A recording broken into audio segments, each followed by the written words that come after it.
Hey guys, welcome to the Professional Development Podcast. Today is Wednesday. It is November 18th. Oh, it's the 17th. 17th. It was a good try though. Craig, I'm giving you a heads up. I'm wrong over 50% of the time on this. And I don't have my phone that I can't just click it because it's sitting there recording. So today is Wednesday, November 17th, and we have on a very special guest today, Craig Curelop, AKA the FI guy. He's stationed in Denver, Colorado. He's a real estate agent, investor, and author of one of my favorite books, and actually the book that got me started on real estate, The House Hacking Strategy. So he started out with $90,000 in student loan debt and a negative $30K net worth. And within 2.5 years, was able to turn it around and become financially independent. Craig, thank you so much for coming on, man. Hey guys, thank you so much for having me on the show. It's going to be a fun hour here, whatever we got. Yeah, we're hoping so for sure. And so was wondering, was actually debating on how to start this, and I figured talking about your graduation would be a good segue into saying that most people graduate and look forward to things like adult things like having your own bedroom and not sleeping on a futon, but you actually pushed that off a little bit starting out. Tell us about that. Yeah, so I assume you mean graduating from college, which we all know the college life of, right? You're a poor college student and you're not making much money. And so you need to basically scrape by anything you can. And so if you can just continue that lifestyle for as long as you can, because once you get out of it, it's really hard to go back to it. Right. And so keep living with roommates, keep keeping your expenses super low while you start making money and what you're saving, right? Maybe you're making $70,000, $80,000 a year out of graduation. And if you can spend the same amount that you were spending while in college, which is probably like $10,000, $20,000 a year, you've got like $60,000 of potential savings, which you can, invest wisely and create passive income. And that passive income is what creates financial independence. Yeah, absolutely. And so you wrote the book, The House Hacking Strategy. And so we'll talk a little bit more into the story of kind of what I was alluding to, the futons, the curtains in the living room, stuff like that. But before that, talk to us, give us the high level overview of house hacking. Yeah. So house hacking is the idea that you're buying a 1 to 4 unit property with 0 to 5% down. So everyone says you need 20% down to buy a house. That is absolutely not true. You can buy it with 0 to 5% down. Now, the only stipulation of buying a house with 0 to 5% down is you must live there for at least 1 year. So you live there for 1 year. While you're living there, you're going to either rent out the bedrooms if you buy a single family home, or you rent out the other units if you bought a 2 to 4 family house. And the rent from those other units covers your mortgage and you're able to live for free, thereby probably eliminating what likely is your largest expense in housing. Yep. And so when did you start house hacking? So I bought my first house hack in June of 2017. So about 4.5 years ago. Gotcha. So how did you get turned on to the idea? So I hated my job. And when I mean hated, I mean, I fucking hated my job. And that hatred of a job in my boss and everybody around me, like that, I was in a bad place, right? I was this close to killing people. And so I was like, I just can't do this for the rest of my life, right? Like I want to travel. I want to have a family that I can spend time with and what actually matters in life. And so in that time, I learned about passive income. I learned about real estate and I was like, okay, this is a no-brainer. I need to get into real estate. And so I just that pain from my last job, I applied to 249 jobs in Florida, all being like a real estate agent's assistant, like literally making $8 an hour. I would have gone to making $110,000 a year to making $8 an hour in Florida. And I was willing to do that to get into real estate. Fortunately, I applied to one job in Denver at Bigger Pockets, and I got that job at Bigger Pockets. And so that was kind of my big transition from okay, I'm in Silicon Valley in a place that I really don't like, into Denver, which I don't know if I like Denver or not at this time, but at least I'm surrounded by people that are self-motivated, just like you guys, right? Like driven and wanting to get into real estate. And so I moved to Denver in April 2017 and then closed on that first property in June 2017 and really haven't looked back since then. And just building that passive income, man, every single year. Yep. Let me ask, what was the job you had you hated so much? I was a venture. So do you know what venture debt is? No. So you've probably heard of venture capital. which is like basically trading money for equity in a company. Mm-hmm. So we traded money for debt in a company. Basically, we were hard money lenders for startups. They would lose money every single month. And maybe they needed like $10 million to get them to the next round of raise, like the next equity round that they would raise. And so they would use us for like a year bridge or something like that. And we would, charge fees and high interest rates and all that, just like a hard money loan. And my job was to underwrite those companies to make sure that they could service our debt. And if they were to go under, they would have enough assets for us to take back. And that job, while it sounds sexy that we were looking at all these companies, interviewing all these companies and all that, it totally sucked. You're just like drowning in spreadsheets, meeting all these dumb arbitrary deadlines that your boss sets for you. Like, it sucked. Yeah. And so there was just no way to live life. Yep. No, realistically, that doesn't sound very fun at all. So glad you found the gig at Bigger Pockets. So you got your first one, and then I've listened to a handful of podcasts before I ended up getting your book, but it sounds like you've grown leaps and bounds since then, because whenever I listened to the podcast, it was like, okay, I've got X amount of properties at this point. I'm pretty much financially free.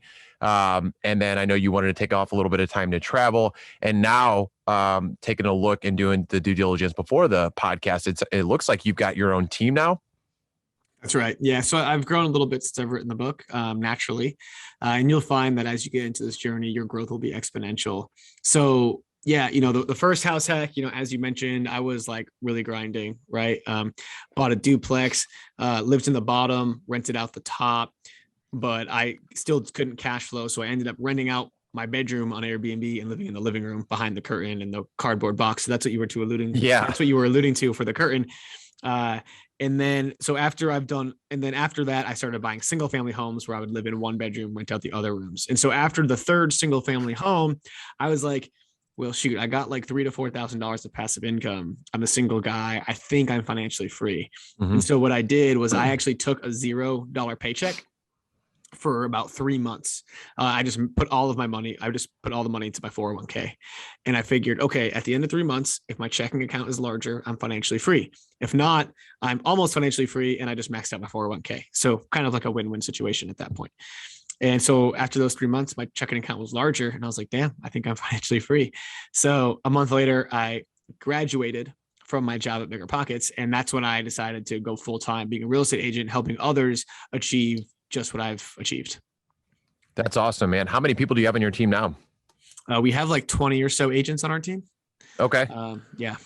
Very cool. And so I obviously have a couple other questions. I want to hear more details about your first house hack. But Bobby, I know you're getting ready to do your first house hack. Did you want to hop in? Yeah. So Craig, I didn't know anything about this until Matt, and I know he's learned so much from what you've kind of information you've put out there. And then there's some people that we know here in St. Louis that have gotten into the house hacking and stuff like that. So, initially, I think what a lot of people what they don't know is how much money do I need to have saved up? And I know this might be some stuff that's answered in your book. And I actually bought the ultimate package recently from the Bigger Pockets house hack website there, so I could get everything. Cause I was like, I went on Amazon and I found this $10 book, and I was like, I know there's more.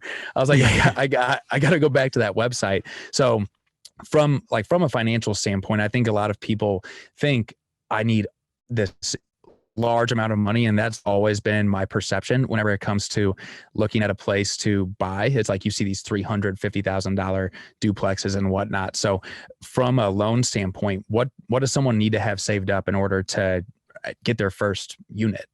So, it depends on what loan type you're going to get. If you're in the military or you're in kind of a rural area, you can go as low as 0% down. So maybe you're just paying the closing costs, which might be $5,000 or so.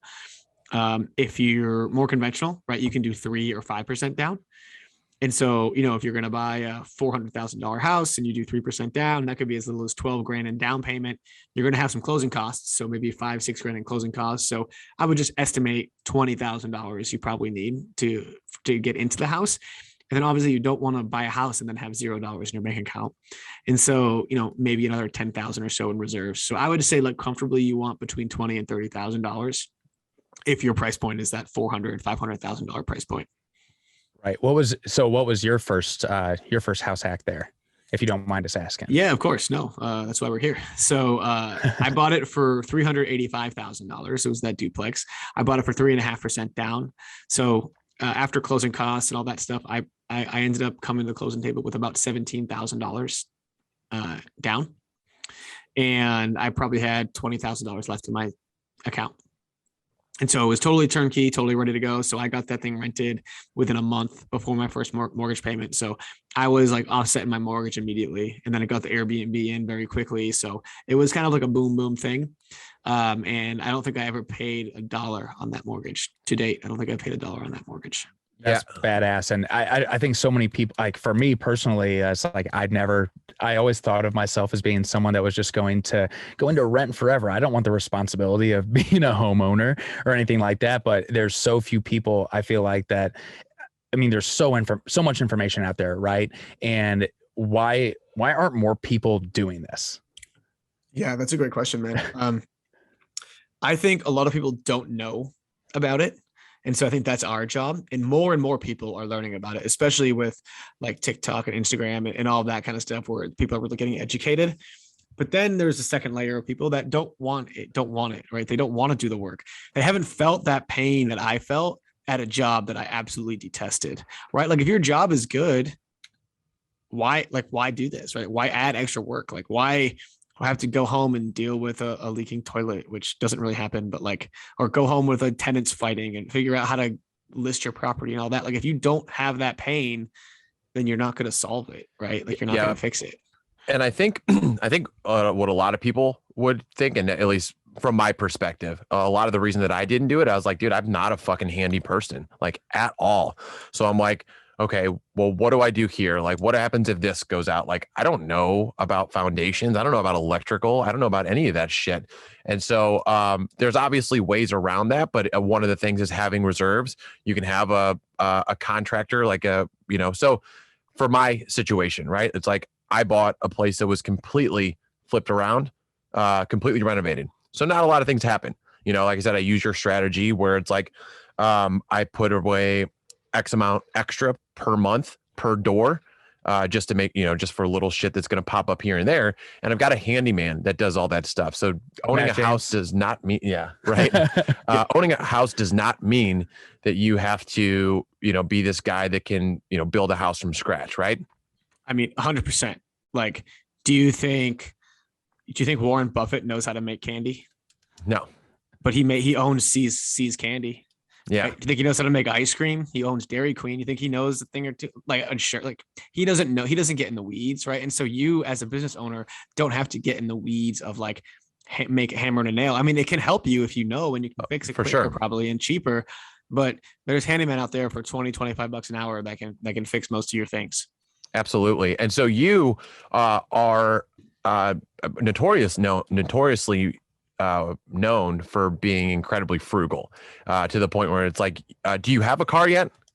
I do, but it's definitely nothing to ride home about. Yeah, but didn't have the car for a while. You were riding a bike, and like we said, it's like you were making good money, but you were throwing it all away, and it was to the point where it's like you had about a $2,000 mortgage, and then you rented out a couple of rooms, but you still weren't at that net zero. You were still coming out $100, or would have been coming out $100 worth of pocket. So you legitimately, like, what was it? The living room, right? Mm-hmm. Yep. Yeah. So I Airbnb'd out my bedroom so that I could make sure that I was living for free. And you don't have to do this, right? Like I would have, if I didn't do that, I would have had my own unit in a really good part of Denver. And I would have been paying like $250 a month to like that's a win, right? That's a win for sure. Sure. Because the people upstairs are paying $1,750, and so like I'm basically getting maybe a $1,500 apartment for $250 a month. Like that's still $1,000 a month plus savings. Yeah. But I just had this thing in my head where I was like, I need to live for free. So I did the Airbnb thing. Now I was living for less than free. I was getting paid to live there. So I turned my house, right, from an expense, like a rich dad, poor dad term of like a liability, into an asset, making me money. And then I was 1.5 miles from work, right? And so I was like, well, shoot, I walk by my car every day and it's literally sitting there doing nothing because all I do is bike to work and back, and bike to the gym was right next to work too. So all I would do is bike. And I was like, oh, what if I just rented this out on Turo, right? And I was making an extra $700 a month doing that. And so between my car and my house, right, they were making me almost $2,000 a month, which is typically people's largest expenses, but they were making me, right? So that's just such a massive swing. Yeah. No, that's awesome. And so you had that, and then there's a couple of ways that you can go about house hacking, right? And there's duplex, there's single family, there's long term, there's short term. You want to walk us through real quick each of those options when looking into trying to live for free? Yeah, so there's tons of options, right? It would take a lot long to go into every one in particular, but I'll go over a few. Okay. And so in the book, I talk about the comfort continuum. And so on one side of the continuum is profit, on the other side is comfort. And there's a house hacking strategy that kind of aligns on each part of this continuum. So if you want to be on the more comfortable side, you can do, and this is what I recommend for families to do, and you can have your own living space. You can live in the house of your dreams, right? But you just find a house that has an additional dwelling unit on the back, maybe a garage that you can convert, or maybe even like a basement that you can separate off in a separate entrance, and you can have an Airbnb or someone rent out that extra space. Right. So that's kind of the most comfortable side. Now, on the opposite end of the spectrum, the most profitable side, I see this a lot with van lifers or rock climbers, right? And big travelers, is you can live in a van or live in a camper or something, right? And buy a house, have it be your primary residence, live in the camper, rent out the entire house. And so there's two ends of that spectrum, right? In the middle, which is a little bit more towards the profit side, is the rent by the room, right? So you buy a single family house, it's going to be cheaper than a multifamily, probably in a nicer area. You live in one bedroom, rent out the other bedrooms, but you have to share common spaces with your roommates.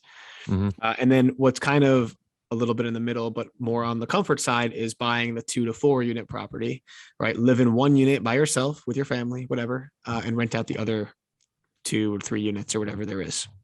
Yep. Yeah. And so I've gone, I guess I'll just tell you my story, right? So after reading the book, I started saving up, had some savings already, but started trying to figure out like what I wanted to do. Me being 33 at the time, was like, okay, I don't want to Airbnb out the other rooms to random people. And I was like, also, I know that I'm not a handy person. So somebody that's already kind of like flipped it is going to be something that's good for me. Because I'm not going to force, what's it called? What's that? Forced appreciation? Forced appreciation. Yeah. And didn't have the time for that because I've got my own business and at my own job, and just didn't want to make time for it. So I knew where I fell on that continuum. So I ended up, well, I guess let's talk about, first off, I was paying about $1,200 a month for rent at my place before, which was a duplex. And then ended up, my real estate agent found me an off-market deal that was also a duplex, actually nicer than my current one, completely rehabbed, used my FHA 3.5% down, and we negotiated to roll closing costs into there, which in your book, you talk about that's one of the biggest things is like, okay, how do I put the least amount of money down that's going to be a long-term investment that other people are going to pay off for me? So I ended up only having to put about $12K down for a $340K property, which was fucking awesome. So mortgage is $1,800, tenants pay $1,450 a month, which leaves me $350 a month to pay. And then I throw in an extra $150 a month for the future maintenance needs. Icing on the cake, I got like a 2.25% interest rate. So, yep. And so it literally, like, the hardest thing to swallow is the down payment for sure. But when you look at the return on investment that you're getting, I mean, what's 1,450 times 12, whatever that is going to be it's like $17,000. So within a year, already made what my tenants are paying and putting into equity at my house, way more than I put in.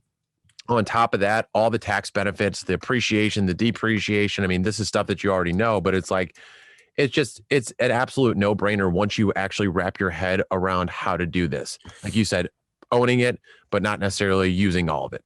For sure. I mean, we talk in the book about the net worth return on investment. And so for any finance nerds out there, it's just an IRR calculation, but I just think it's a little bit easier to digest when it's the net worth return on investment. And so like based on your investment down, how much does your net worth increase, right? And with house hacking, you get over 100% returns like every single time. Like I don't think I've ever met anyone that's gotten less than 100% return on a house hack after 1 year, after you factor in cash flow, loan pay down, taxes, and appreciation. Even if you take out the taxes, because that's just too confusing, like to calculate on an individual basis, even with just these three, you see returns in the 120, 130% every single time. Yep. Oh, it's awesome. And so one of the questions that I do have, because looking at the other side of things, right, the Airbnb or renting out the units. So you said that, with the screening process that you have, and in your book, dude, you give everything. So I got to give you props there. It's like you tell people how to screen, you give them the step-by-step on how to do it. And I will never consider myself like a really smart person. So I always say, if I can do it, then fucking anybody can do it. And you lay it out there. But in looking into like the renting out individual rooms, you said you haven't had many like bad issues with people, especially like the short-term people that are only there a few days. But you had this story on this podcast where I guess you were in the living room and there was this guy that brought this girl back and they were just like aggressively banging in the room so loud for hours. And there was a dog in the room that had a squeak toy that wouldn't shut the fuck up. And there was a couple other things that happened. Again, can you just give us that story? Because even though it's the minority of what happens, I feel like it makes for some good yeah. Okay. For sure. So, if there's 365 days in a year, right? This was one night. And it was by far the worst night for a multitude of reasons, right? So it was February of 2018. It was Super Bowl Sunday. My beloved Patriots had just lost to the Eagles. So I'm sure a lot of people who hate the Patriots are happy about that, but I was not happy. Yep. And so that Philly special, man. Yeah, that Philly special. It's still hard to digest for me. But I bet. Anyway, so I was already upset coming home from that, right? And then obviously my roommate at the time who was living in the place, and he was like a 3-month extended lease, was obviously happy and super drunk.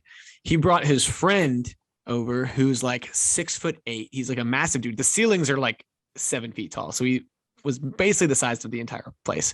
And there's no room for him to sleep, right? I'm sleeping in the living room. He's sleeping in the bedroom. So he's basically laid out in our kitchen, passed out. He brings his girl back and they are like aggressively, like they're banging very loudly. And I'm like, this dude cannot make this girl make these noises. Like she's got to be faking it, right?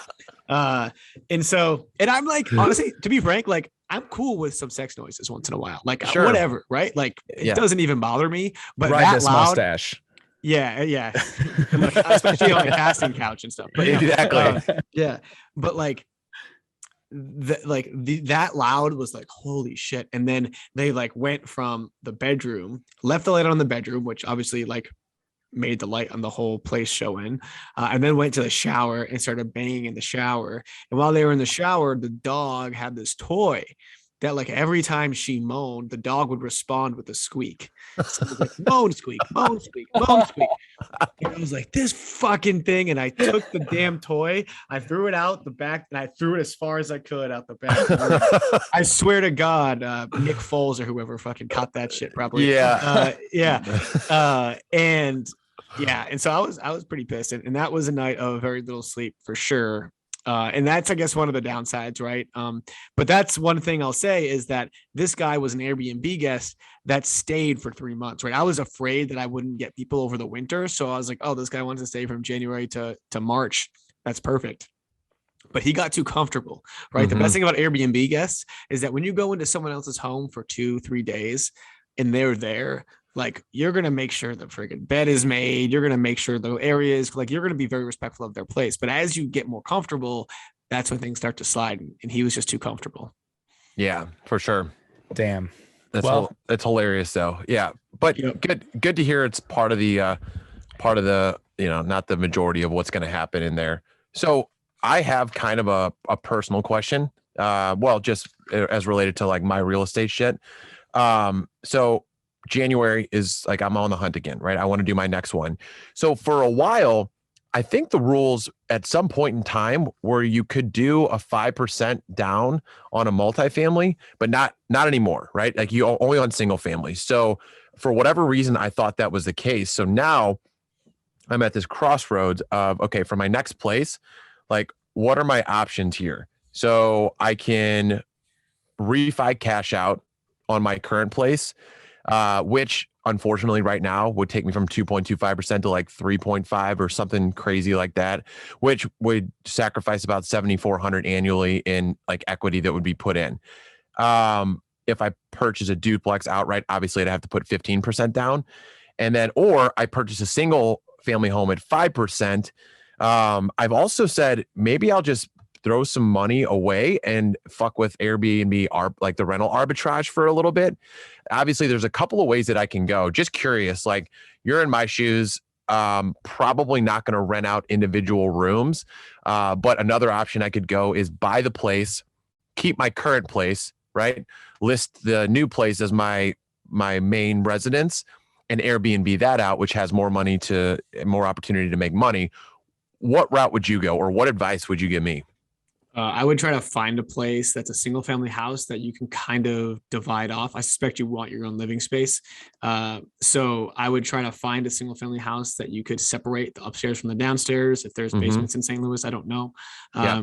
So we got tornadoes here, man. Absolutely. Okay. So if you've got basements, man, basements are gold. Like if you can find a layout where like the back door or the door from the garage leads right to the stairs, and you can put a door like where the top of the stairs to go down meets the kitchen. So it kind of separates off the two units. Yeah. You can add a little kitchenette or something down there, Airbnb the downstairs. Like you might hear them, like you'll hear them once in a while kind of coming in, but you won't see them. And so that would be what I would try to do. And then eventually you can then rent out that house kind of as 2 units, which is clutch. For sure. Yeah, that's awesome. So when you guys, and I apologize for not knowing all of this perfectly, but so let's say like you have to live in that house for that entire year. Because if you don't, I know I listened to your Bigger Pockets podcast, like you'll go to jail for 5 years, and you don't want to be that little bitch in there that's like, oh, I'm here because I didn't live where I said I was going to live type deal. Like that person is fucked literally and figuratively. So can you Airbnb out a part of that, or you have to be in there, like your mailing address is that duplex or whatever you end up buying? So technically, you need to have the intent of living there for 1 year. Now, there are some exceptions. If you get married, if there's a life change, you lose your job, you change jobs, or like, oh shoot, like the neighborhood doesn't feel safe. There was like a sex offender that lives across the street or whatever. And you'd be like that's like, they don't want you to risk your safety to meet some loan requirement. Right. And so in those cases, then, you're able to get out of it. However, I don't recommend buying a house with a sex offender across the street just to get out of your loan. But right. Scan that area. Case net. Yeah.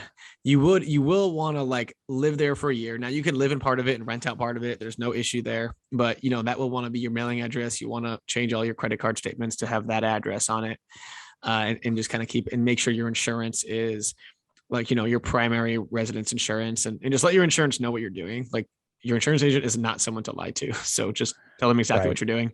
And they'll be able to hook you up with the right loan product or the right insurance product. Yep. So had a question outside of the real estate side. Well, I guess it's along those lines. We're obviously a professional development podcast.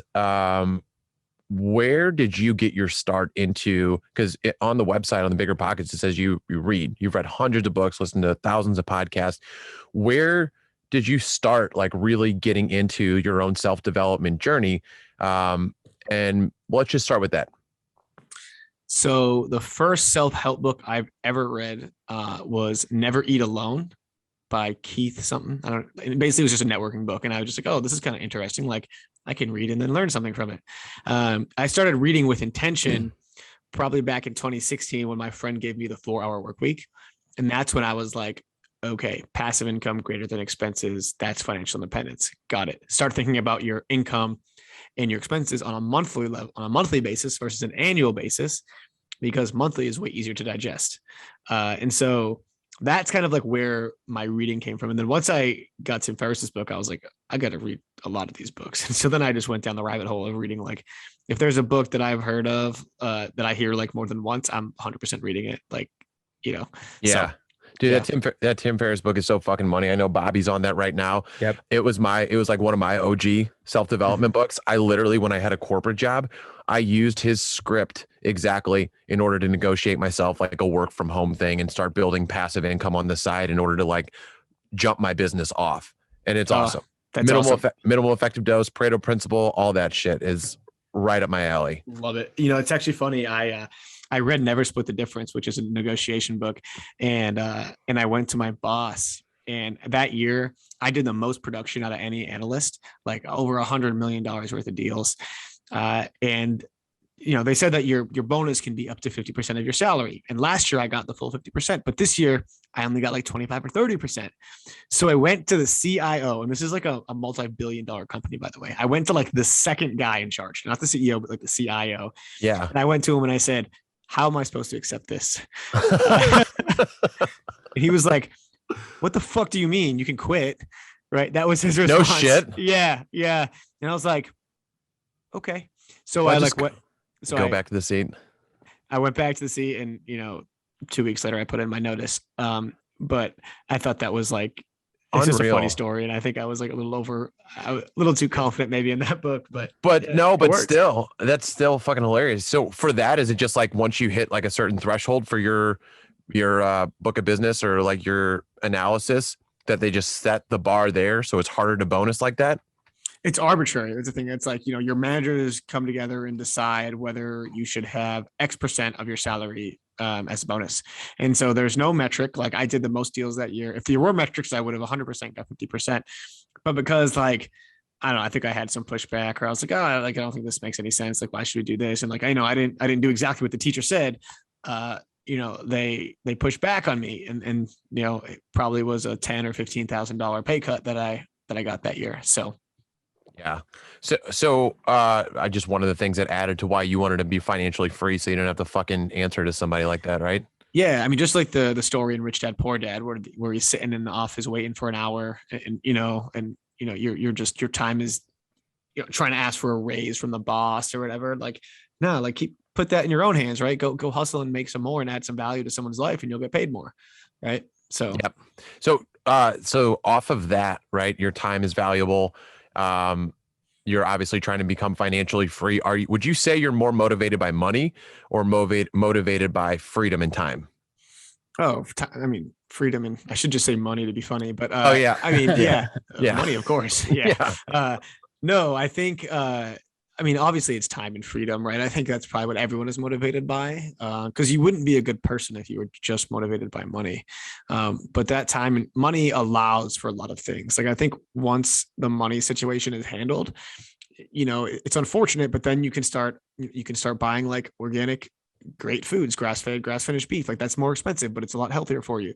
You're going to start going to the nicer gyms or do the nicer classes, because like, they're more expensive, right? And then, you know, you're not fighting about all of these things. And so I think as much as people want to prioritize family and health over money, it doesn't, like, I don't think life actually works that way. Like, I think people always prioritize money first.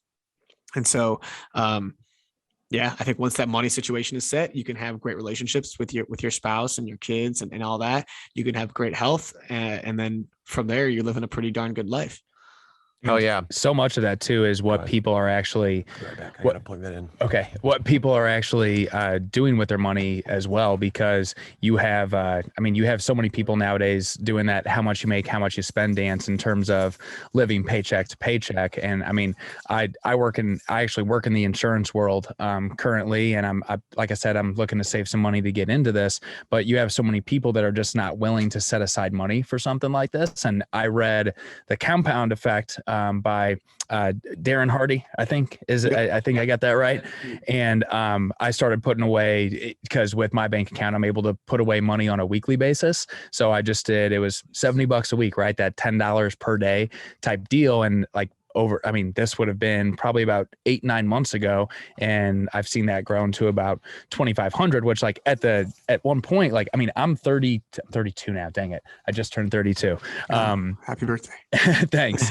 And just seeing that money in there is so different, because I came from, I like up until about 1.5 years ago, like did not have my shit together whatsoever. And I still don't, but seeing that money in there is so different. And that's something that I haven't even had to think about, where so many people are just missing this opportunity to take $10 a day, $70 a week, right? $3,650 a year. If you tell someone you have to save $36.50 a year, they're going to say, well, how the fuck do you think I can manage to do something like that?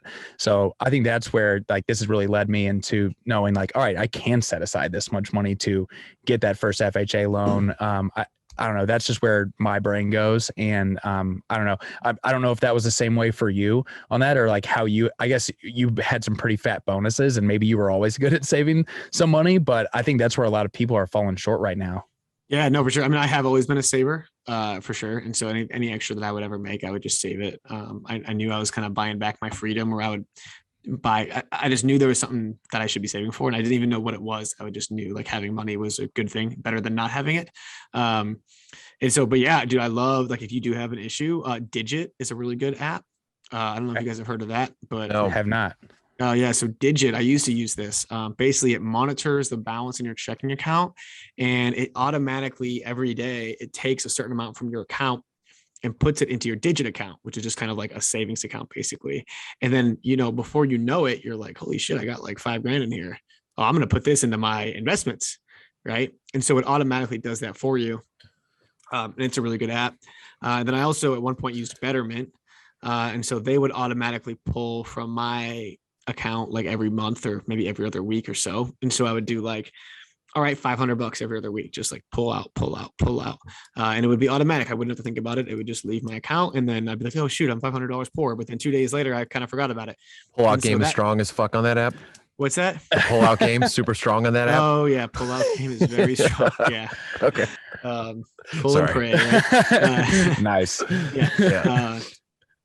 But yeah. So I was just gonna say, so it's incredible what automation can do for you. And so Bobby and I kind of have similar stories in terms of just like we're awful at our finances. Like I was not a saver, and I still think that I have a fuck ton of improvement. Like I've told a story on this podcast before where it was like, okay, left a job for another job, ended up getting fired at that job, and then it was at a point where I was like, my first job out of college, I was making like right around 6 figures. The second job I went to was not making that, but was spending like I was. The next job I took a jump for a pay increase, and they fired me after 30 days. So there I was like behind on my bills, $30,000 in credit card debt, still student loans, no job, had to start bartending, like hit a just fucking point where I was like 27, 28, whatever, moved into my fucking mom's basement. And I was like, okay, something's got to fucking give here. So it's like turned it around, paid all that shit off. Not the student loan debt, but don't need to pay that off. Paid all the important shit off. And now it's like, I've got a long-term savings. I've got a real estate savings account. I've got you know what I mean? So, but it's like once I started automating this shit, it was like, you don't even realize that it's coming out of your bank account, because you just spend what you think you can based off that account. And it's just, it's a game changer. Yeah, dude, you have to make it effortless. Like the more pain you put in between you and your goal, the less likely you're going to achieve it. Right. And so anything that you can automate, you should. Like if you're not, I automatically pay off my credit cards. So I automatically, take money out and put it into savings, all that kind of stuff. So. And so speaking of automation too, this kind of goes semi hand in hand. Obviously you have a lot that you are looking to accomplish, right? Like I think kind of a 2-part question is like, what does that look like for you? Is it a certain number of units? Is it like, I guess, what do you want that impact to be that you leave? And then what have you automated, and what do you have your employees working on so you can focus on the most important thing to move your business forward and hit your goals? Oh, that's a great and very loaded question.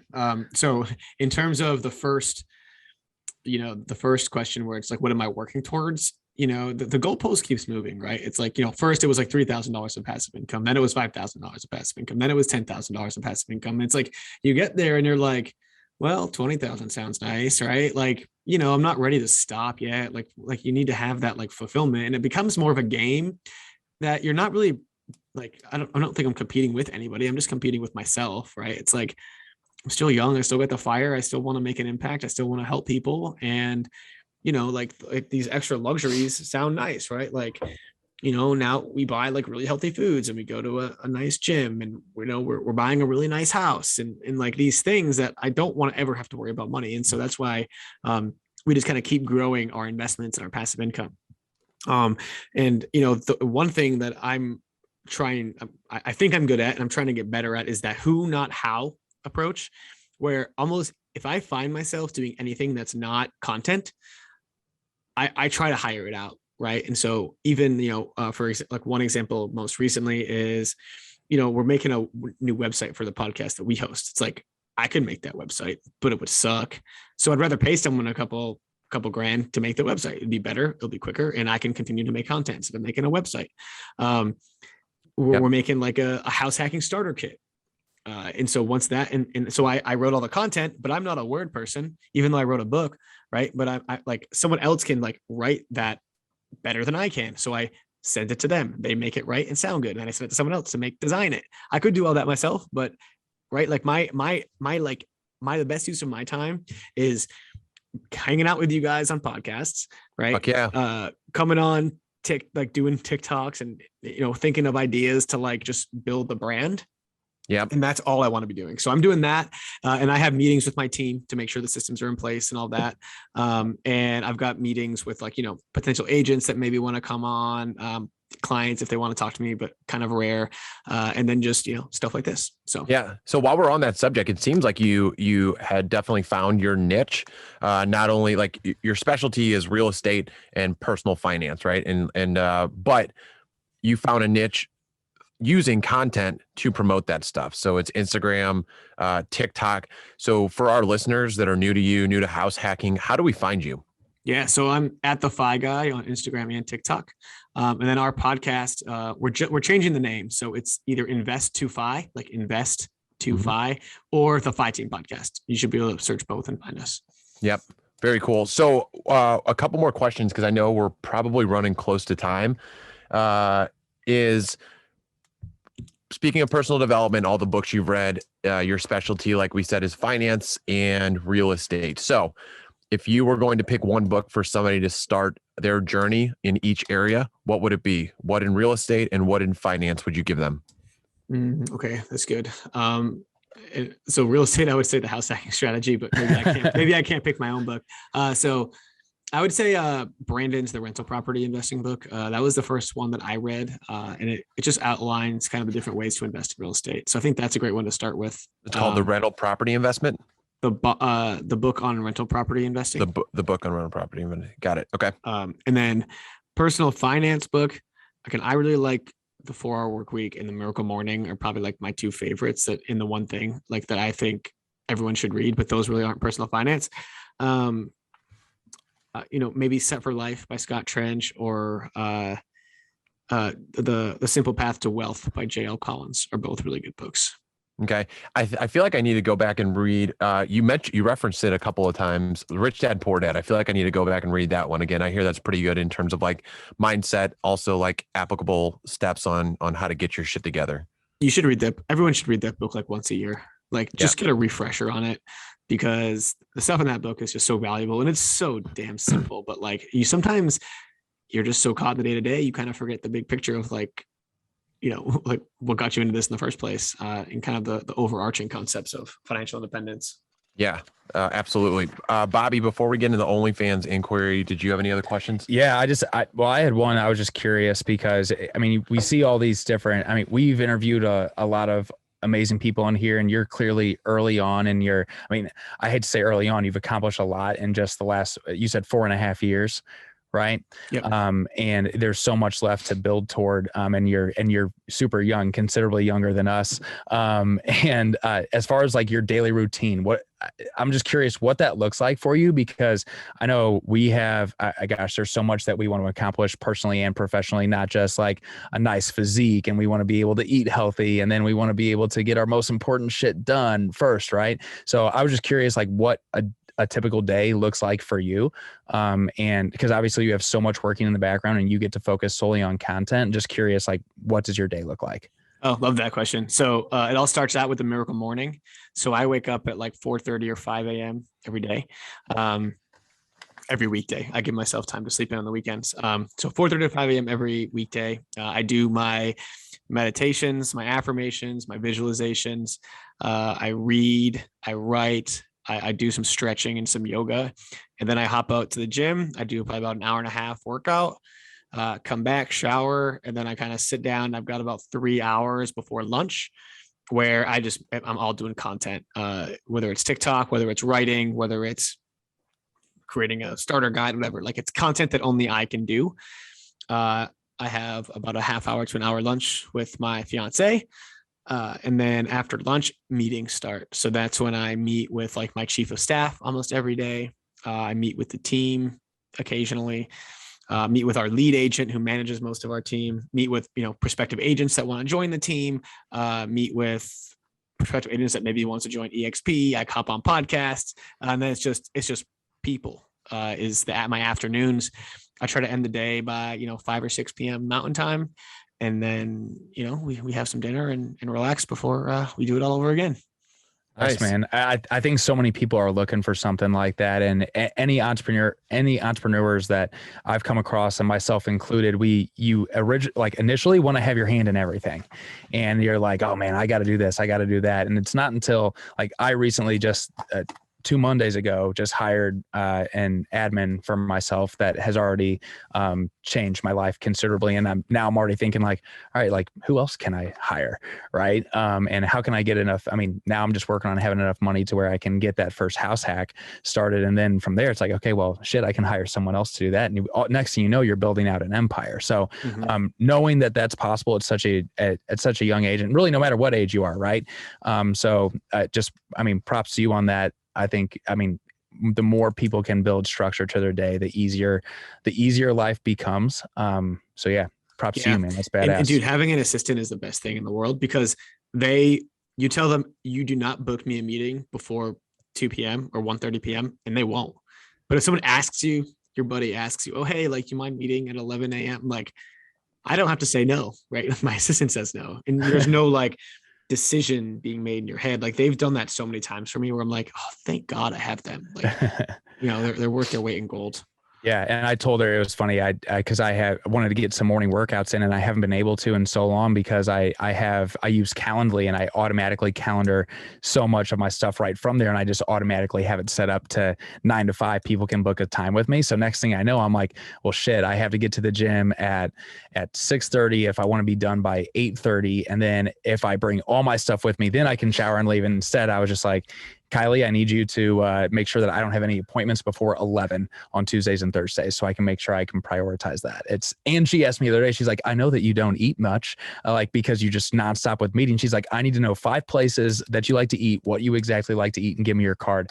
And I was like, oh my God, I've never felt so like taken care of and loved in my life. Yeah. They become your family and treat them like family too. No doubt. Right? Like, I think that's a big thing that maybe people don't do is like anyone that works for us or anyone in our team, like they feel like they're part of the family. I mean, we just had our engagement party at our transaction coordinator's house and she set everything up and helped us out big time.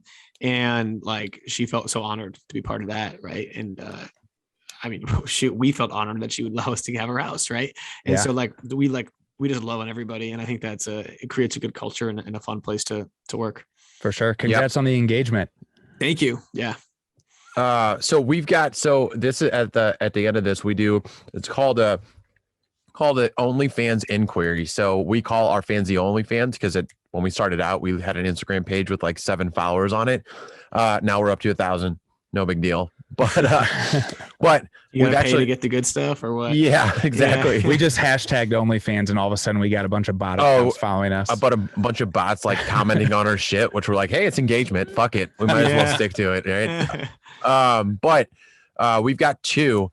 So the first one, and Bobby's going to read one, and I've got one here. The first one is from Tim here in St. Louis.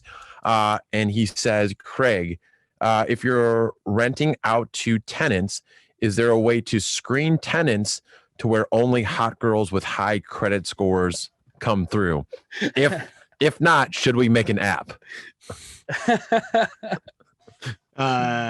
You definitely should make an app. You can maybe check out OnlyFans. Yeah. Or Yeah. you go on Hinge and you be like, what's your first question is what's your credit score? Start And instead of on- your pictures, just list your property pictures. yeah, exactly. Just show it with like all the paint off and the doors open. Just Yes. let everything in. Yeah. Okay. All right. Thanks for that one. Thanks, Tim. That's a good question. Cool. And then this one actually, so this is a guy actually from my sales team here, because we have a few people that are interested in this house hacking stuff. So whenever they found out that we were going to be talking to you today, they were pumped and they started sending me a bunch of questions. So I picked one. So this one's from Tanner. He's asking, so he's currently looking to move from his current place that has about $55,000 in equity, and he's wondering if it would be better to buy a four family or refinance, cash out, and pay for it that way. So it sounds like it was a little weirdly questioned or worded, but it sounds like he's saying, should he do the traditional way and in this next place or refi cash out So he's got $55,000 of equity into the place, into his current house? So not cash.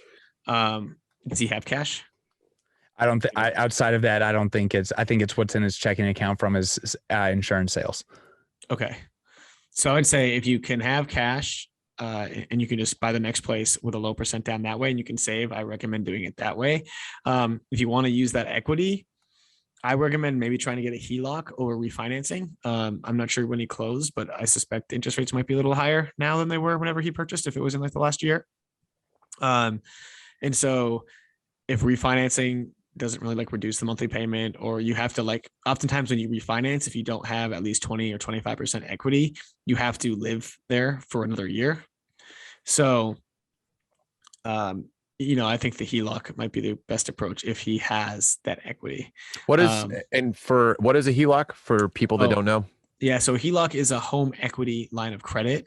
So typically, if you have, you still need 20 to 25% loan to value, which means if you've got $100,000 property, you need basically to have less than $80,000 worth of debt on the property, and the banks are willing to give you whatever that difference is. So if you've got like $60,000 of debt on a $100,000 property, they'll be willing to give you a $20,000 home equity line of credit. Gotcha. Okay, cool. Yeah, and actually that's the end of this. I think we're coming up on the hour, but Craig Curelop, I wanted to say thanks for coming on. We appreciate you. We're going to continue to follow everything that you have going. I know it's you're kind of just getting rolling with the company, but yeah, man, we appreciate it. And hopefully we can have you back on again sometime. Yeah, we'd love to, man. And thanks so much for having me on. Matt and Bobby, appreciate you guys. Awesome. Okay. See you, Craig. See you guys. Bye-bye.